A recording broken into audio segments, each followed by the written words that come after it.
Welcome back, my beautiful friends. You're listening to A Moment of Zen right here on 710 WOR, the voice of New York. I'm your host, Zen Sams. Now, up next, we have a bonus innovation and tech segment brought to us by Caldwell Soames and Romulus Entertainment. And today, we are featuring Tim Bender, founder and CEO of Fog City, a leading vintage watch retailer and media company. Fog City's mission is simple: to showcase the rawness and identity of vintage watches and revive them for what they were originally designed for. From Rolex to Audemars Piguet, everything they sell is geared to define look and style and even generational wealth. They buy, they sell, and they consign. Today, we are discussing vintage watches and NFTs. Now, as Tim gets settled into the broadcast room, let's chat. Luxury watches are launching into the metaverse as NFT collectibles. That is a fact.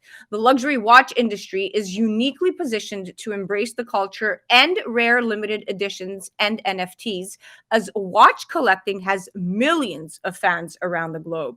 So, where should luxury watch brands be looking next? Well, the demand for high end watches has surged since the start of the pandemic, as people have taken the time to research watches and see them as a very valuable asset class. The rise in demand has made luxury watches scarce, with traditional mainstays like the Rolex and Audemars Piguet currently unavailable. Now, physical watches are usually kept as trophy investments, but NFT watches can have serious uses, from being worn in the metaverse to kept in NFT art collection inventories. And this is revolutionizing the process and piquing tons of interest amongst serious watch collectors. And here to chat some more on this is CEO Tim Bender of Fog City. Welcome to the show, superstar. Thank you. Thank you for having me on, Sam. Without a doubt. Talk to me about Fog City and the cool projects you have going on regarding NFTs and the metaverse. Yeah, so we're actually working on a project ourselves, and you're spot on. I mean, NFTs are going to have a lot of interesting applications in the years to come. Definitely, there is a lot of opportunity, and I do think there is going to be an application of people wearing digital watches or NFTs essentially in the metaverse. But the component that I'm most interested in is the ability to at a high level, um, ultimately just be able to track identity and now have smart contracts are going to have the ability to represent ownership of digital assets. Happy to go ahead and provide my opinion on this as much as I can. So I'll turn it back over to you. Yeah, without a doubt. I mean, listen, McKinsey estimates that pre-owned watch sales hit 18 billion in 2019 and could top 30 billion by 2025, right? So with the Yeah. unexpected growth during the pandemic, many watch brands are taking the time to innovate and develop the next chapter of the watch industry that evidently includes NFTs and crypto collectibles, as rare physical watches really become harder to find. Where do you think the market is headed? Uh, Specifically on the NFT space, I mean, no doubt it was crazy. I mean, COVID broke out. We all thought the world's going to collapse in terms of our business on the watch dealing side. We saw quite the opposite. People were sitting at home. They were bored. They were gobbling up inventory like there was no tomorrow. And over the last 18 months, we've seen prices nearly double on a lot of vintage pieces. In terms of where I see things going, I mean, there's definitely this concept, and I think there's going to be a lot of immersive, opportunities for people to have, get-togethers in the metaverse and ultimately be able to bring their watches. I do think more and more people are going to be spending time there. It's a foreign concept for a lot of people, not understanding this whole idea of putting on a headset, but we are moving in the direction of, probably having a pair of Ray-Bans where you can go ahead and throw those on and now be hanging out with all of your watch buddies from around the world. But the application of NFT that I find most interesting is this ability to represent ownership of a physical good, and you can almost think of this as being Carfax for watch, right? So you can go ahead and have purchase dates, you can have the serial numbers, you can have photos. There's definitely people that are going to be making a play to try to solve the equation of authentication. But where I think that that's going to be really challenging is things can be authentic, but they can be they might not be period correct, and that plays a big role in the value of a watch. So how we plan on going about that is very similar to a StockX model. So if you guys go ahead and transact, we'll go ahead and record that transaction on chain. You get an NFT essentially as your proof of ownership, your certification. That can be transferred along. But where you can really start to see that take off is the data that's behind there. You can almost have a marketplace where you can see where things are actually transacting. You can go ahead and see if there's provenance associated with a watch. If it was in a big famous collector's wallet at some point in time. There's a lot of interesting applications on that front, and that's where I'm most excited. It's actually quite interesting when you put it into that kind of perspective, from your, from doing what you do at Fog City, because if you look at, I mean, the first watch NFT to ever go on sale was back in March of last year on OpenSea. It was the Bigger Bang all black Tourbillon chronograph special piece, and it was offered by Jean-Claude Bivet, an industry veteran, along with Swiss company WiseKey, as a digital twin image NFT. But the problem, Tim, was that the NFT didn't have any function attached. So further development is really needed to engage the community of younger NFT collectors, because they do expect a more sophisticated NFT function that brings benefits like exclusive access or interoperability in gaming environments that are in line with the watch's heritage and the demand of the collectors. So what specifically do you look for when identifying a rarity or a collector piece or reviving a vintage watch, and how will you translate this in the metaverse? Yeah, I mean, what we say in our industry is it's all about condition, right? So there's modern watches, and certainly there's rarity that comes with the scarcity of the product, and we all know how those become quickly unavailable. On the vintage side, it's all about condition again, originality, the fact that some of these items have survived 50 years with their original box and papers. Those are things that collectors want to go ahead and seek out. Anything that isn't easy to find. So that's certainly where our business is today in terms of rarity.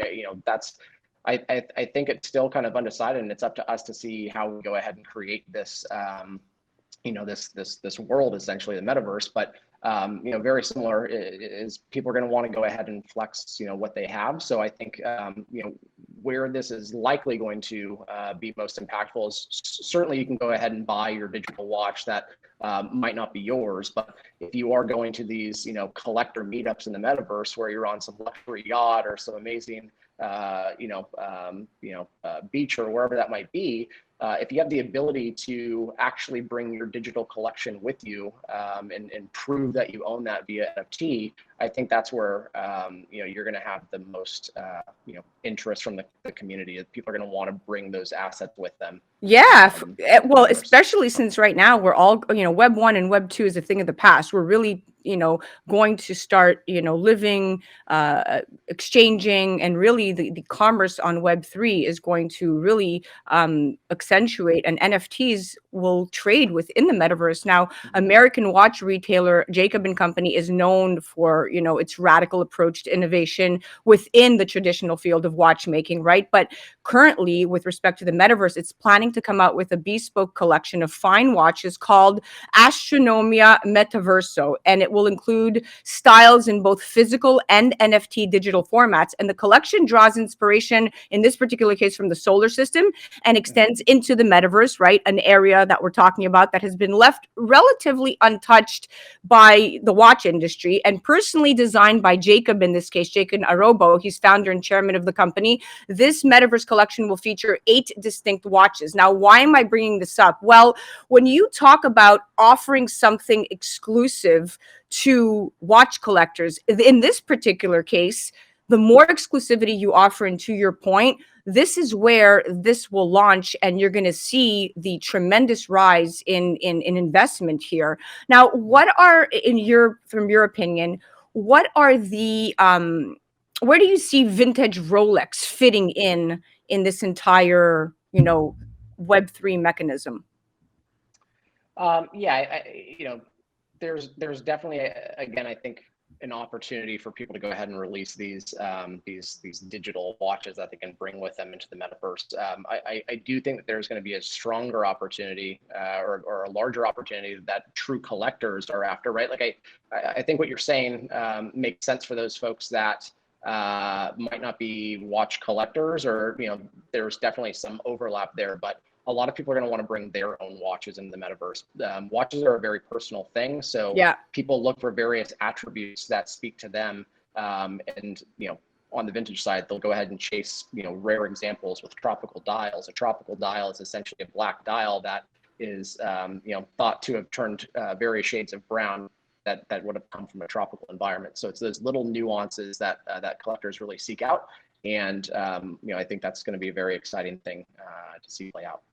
Oh, for sure, for sure. And, to be able to NFT your own collector's edition, like you said, and bring it to a party that you're attending in the metaverse, on your avatar, in your plot of land in the metaverse, wherever that may be, is actually very unique, right? And as we have about 2.8 billion people worldwide that count as video game players. And this is actually extremely important, right? And the NFT gaming crossover is particularly popular with play to earn games like the Sandbox, right? Leading the charge, with more users collecting NFTs to use in games. Watches like the Louis Moinet Space Revolution timepiece could become collector's items in the metaverse and in the physical world, uniting two strong collector groups. So it's actually a very interesting dynamic when you're looking at watch collection in the physical, and when you parlay it over to the metaverse, how the synchronicity is actually, it's really a perfect industry to introduce this to.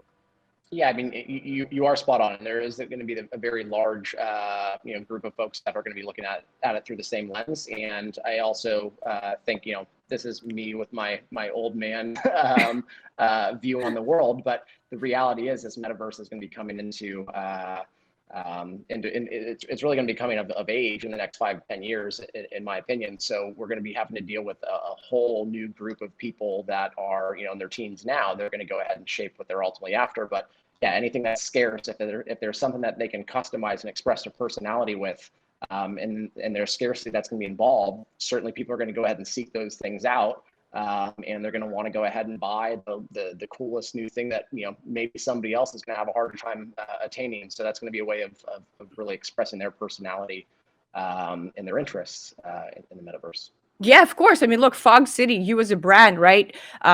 When you're talking about the metaverse, brands also recognize the value in developing a presence in the metaverse, which is what I was just talking about, right? On Exclusible's luxury district, which is in the Sandbox, a decentralized metaverse gaming platform, right? So there's already a luxury district in the Sandbox. And the brand is focusing on long-term community engagement by releasing more NFT drops that build on the NFT utility and value.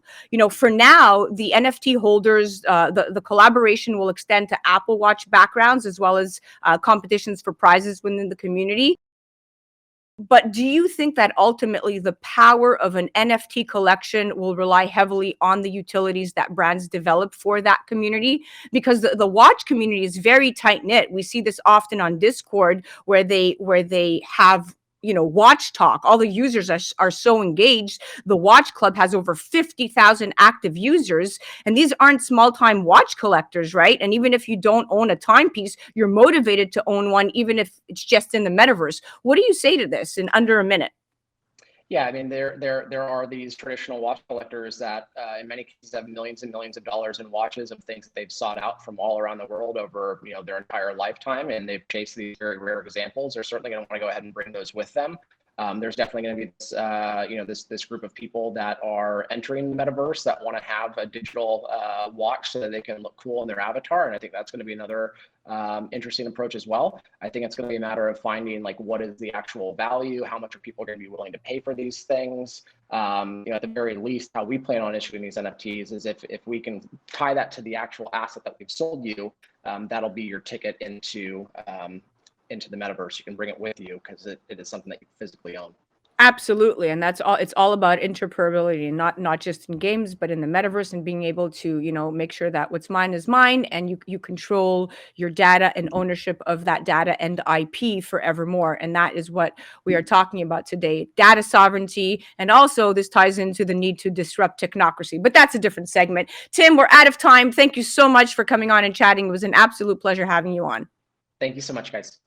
That was Tim Bender, CEO and founder of Fog City Vintage. Check them out on the gram at Fog City Vintage, or head to their website at fogcityvintage.com. You're listening to A Moment of Zen right here on 710 WOR, the voice of New York. We'll be right back after this.